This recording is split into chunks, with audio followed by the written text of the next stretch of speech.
With so many owls visiting my garden, it's getting really difficult to tell who's who. Quite often I've seen 7 barn owls at once on camera, and I think there's up to 9 or even 10 owls out there. So I'm going to do a little video today to show you the difference in between some of the owls. And if I'm completely honest with you, it is very difficult for us to tell the difference between them. So today I'm going to take you through some of our main characters and give you some tips how we tell them apart. So we find a good place to start is to print them out and lay them out side by side, and then we can start picking out the differences in between them. So I'm going to start with some of our favourites. We've got Barney here, and this sort of illustrates how difficult it is to tell them apart. We've got the same camera but just different lighting conditions. So Barney actually looks different in each picture, but we can see that he's quite a pale male. You know, the sunlight's catching him here on this one, which makes him look different. It's deepened all of the contrast and shadows in the picture. But we can tell this is the same owl. We're looking at some of the individual fleck markings down his wings, and it's absolutely great to see him. He was one of our favourites. Sadly, Barney hasn't been with us for the last month or more, so we think he's probably passed away now, which is really sad. He was a super owl here. He lived here for 3 years, and we really enjoyed watching him. And Barney's mate this year was Gylfi. Now she's a very typical female alpha in the UK. She's got lovely markings. So she's much more heavily marked than Barney, a lot more colour in there.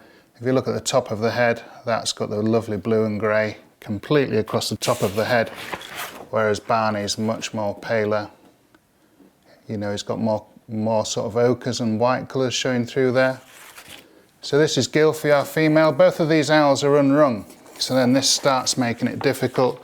But we know, you know, just by habits alone, that she likes to spend a lot of time in the elm stump and other areas.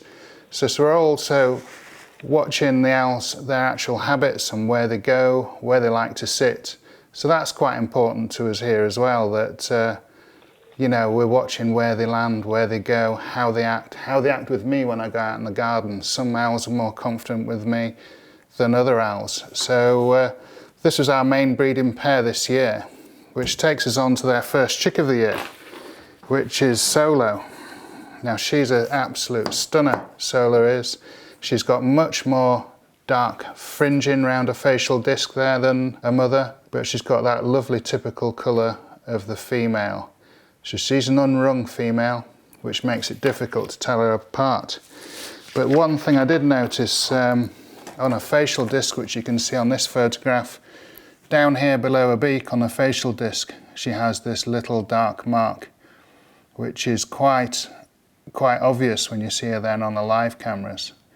You know, you can pick out this little dark mark just to the left of her beak, which is a really good indicator that, because there's several owls that look quite similar to this in the garden. Unrung again, but this is Solo, their first chick of the year. So if we compare now Gylfi and Solo, Solo's a slightly darker owl in colour. It's exaggerated slightly by this screen grab. You can see here again with Gylfi, she has some quite individual marks around the bottom of her facial disc.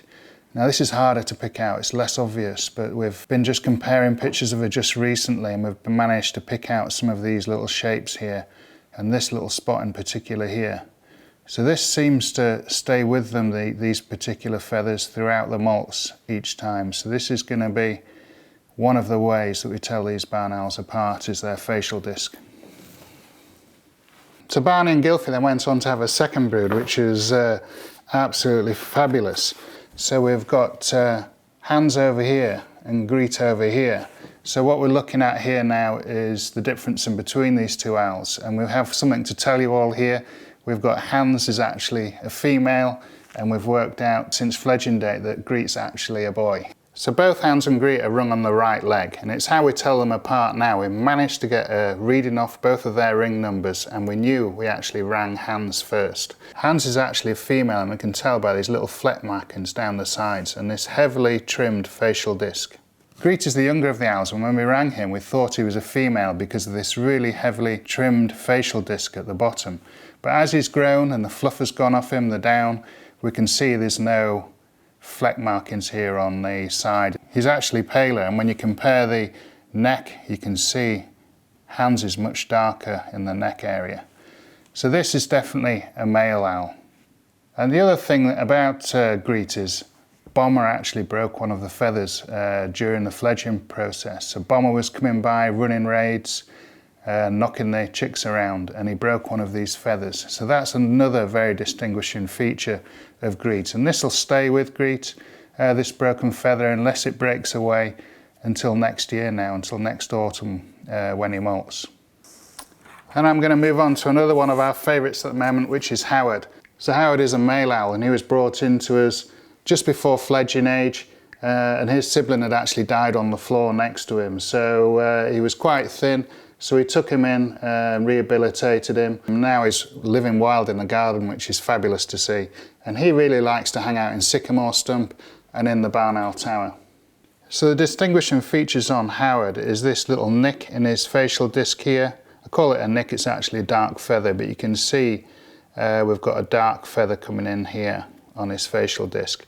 And also, for a male, he's quite a dark male in the ochre colours, but then he's quite normal in colour with the grey browns. So he's quite a heavily marked male barn owl. And the most important thing about him is actually got a ring on his left foot. And we only have one other owl at the moment with a ring on its left foot, and that's Drax, and she's just not with us at the moment. So this is Drax, a bird that we've had here. She's currently back with Jean, getting some more treatment, and hopefully she's coming back in the next couple of weeks.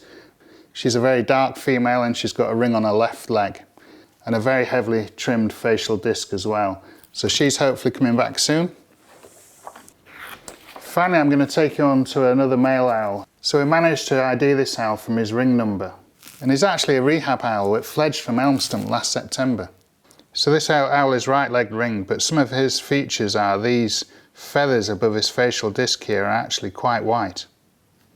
So again, we're looking at this owl's facial disc. We've got these areas here, quite pale above, and then he's got some colour here, and on this side as well, almost like sideburns.